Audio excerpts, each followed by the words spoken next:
नमस्कार. तुम्ही जर एसटीने प्रवास करणारे प्रवासी असाल तर फक्त आधार कार्ड दाखवून सवलत मिळणार नाही आहे. MSRTCने मोठा निर्णय घेतलेला आहे. NCMC कार्ड अनिवार्य करण्यात आलेलं आहे. तुम्ही जर ज्येष्ठ नागरिक असाल, विद्यार्थी असाल किंवा महिला सवलत घेत असाल तर तुमच्याकडे NCMC कार्ड जर नसेल तर तुम्हाला पूर्ण तिकीट काढावं लागणार आहे. आता हा निर्णय का घेतला? NCMC कार्ड म्हणजे नेमकं काय, ते कसं काढायचं, नवीन नियम काय आहेत आणि कार्ड नसेल तर काय होणार, सर्व काही व्यवस्थित पाहूया याच व्हिडिओमध्ये. स्किप करू नका. तर NCMC कार्ड म्हणजे काय? तर NCMC म्हणजेच राष्ट्रीय एकत्रित प्रवास कार्ड. हे एक असं स्मार्ट कार्ड आहे. या कार्डमध्ये पैसे भरता येतात आणि त्या पैशातूनच बसचे भाडे भरता येतं. सरकारचा उद्देश असा आहे की रोख पैशांऐवजी यंत्राद्वारे तिकीट द्यावे, सर्व व्यवहार नोंदवले जावेत आणि एकच कार्ड अनेक ठिकाणी वापरता यावे. हे कार्ड पुढे बससाठी, मेट्रोसाठी, रेल्वेसाठी अशा अनेक सेवांसाठी वापरण्याची ही योजना आहे. तुम्हाला बससाठीही वापरता येईल, मेट्रोसाठी आणि रेल्वेसाठी देखील. नाही समजलं? नीट सांगते. म्हणजेच रोख पैसे देण्याची गरज नाही आहे. पूर्वी काय होतं, तिकीट घेताना रोख पैसे द्यावे लागत होते, पैसे सुट्टे घ्यावे लागत होते. आता काय होणार, कार्ड मशीनला लावावं लागेल, पैसे आपोआप कापले जातील आणि व्यवहाराची नोंद होईल. अजूनही नसेल समजलं तर ऐका. सवलत कशी मिळणार आहे? जर तुम्ही सवलत गटात असाल, म्हणजेच विद्यार्थी, ज्येष्ठ नागरिक असाल तर मशीन तुमची माहिती ओळखणार आहे आणि पूर्ण भाड्याऐवजी सवलतीचे भाडेच कापेल. म्हणजेच पूर्ण भाडे तुम्हाला जर 100 रुपये असेल, तुमची जर सवलत गटामध्ये तुम्ही जर येत असाल तर त्यातले 50%च कार्डमधून कापले जाणार आहेत, बाकीचे कापले जाणार नाहीत. मशीन तुमची माहिती व्यवस्थित ओळखणार आहे जर तुम्ही सवलत गटात असाल तर. आता हे नवीन नियम काय आहेत?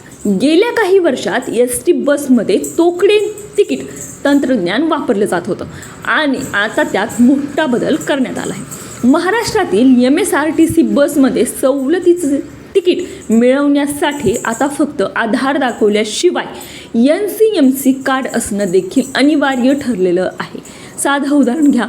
जर तुम्ही विद्यार्थी किंवा ज्येष्ठ नागरिक, महिला या सवलती गटात जर असाल, आधार दाखवल्यावरती ती सवलत आता लागू होणार नाही. फक्त NCMC कार्ड असणाऱ्यांनाच ती सवलत मिळणार आहे. त्यामुळे ह्या जर गटामध्ये तुम्ही बसत असाल सवलतीच्या तर NCMC कार्ड लवकरात लवकर काढून घ्यायचं आहे. कसं काढायचं तेही सांगते व्हिडिओमध्ये.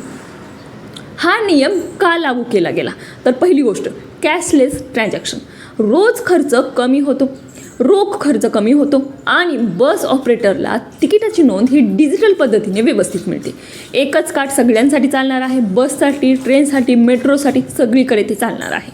त्यानंतर तिकिटाची चोरी किंवा भूलभुलैयापासून बचाव होणार आहेत. आधुनिक तंत्रज्ञानाचा वापर वाढणार आहे आणि हाच मेन हेतू आहे या सर्वांचा करण्याचा, NCMC कार्ड अनिवार्य करण्याचा. तर डिजिटल इंडिया अभियानाचा हा एक भाग आहे मुख्य, तिकीट चोरीपासून बचाव होण्यासाठी. तर कार्ड नसल्यास काय? जर तुमच्याकडे NCMC कार्ड नसेल तर तुम्ही सवलतीच्या तिकिटासाठी पात्र नाही. उदाहरणार्थ विद्यार्थी किंवा ज्येष्ठ नागरिक, तुम्हाला पूर्ण भाडं भरावं लागेल जर तुमच्याकडे हे कार्ड नसेल तर. हा नियम साधारणतः 1 एप्रिलपासून जास्त कठोरपणे लागू होणार आहेत. त्यासाठीच तुमचं आधी कार्ड काढलेलं असावं. तर ह्या कार्डची फी किंवा खर्च किती येईल? तर NCMC कार्ड मिळवण्याचा खर्च साधारणतः हा असू शकतो. खाली पहा.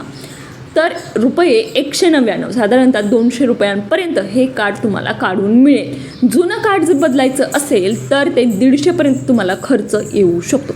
हे शुल्क राज्य सरकार आणि MSRTCच्या नियमानुसार बदलत राहील.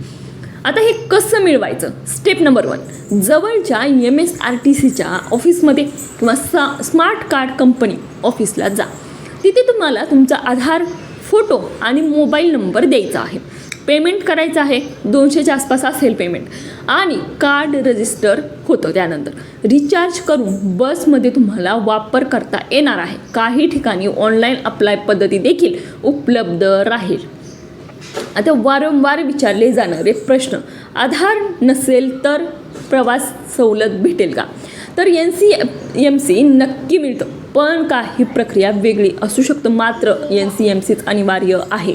आधीचं स्मार्ट कार्ड असेल तर काही जुनं कार्ड अपडेट करण्याची गरज आहे. जर असेल तर एक्सचेंज करून नवीन NCMCमध्ये बदलता येऊ शकतं. एकच कार्ड अनेक लोक वापरू शकतात का? तर नाही. एका व्यक्तीसाठी एकच कार्ड असणार आहे. प्रत्येक व्यक्ती तो वापरू शकणार नाही आहे. रिचार्ज कसं करायचं आहे? ऑनलाईन ऑफलाईन दोन्ही पद्धतीने रिचार्ज करता येऊ शकतो. तर या व्हिडिओमध्ये बरेचसेच पॉईंट कव्हर केलेले आहेत. तुमच्या शंका दूर झाल्या असतील आय होप.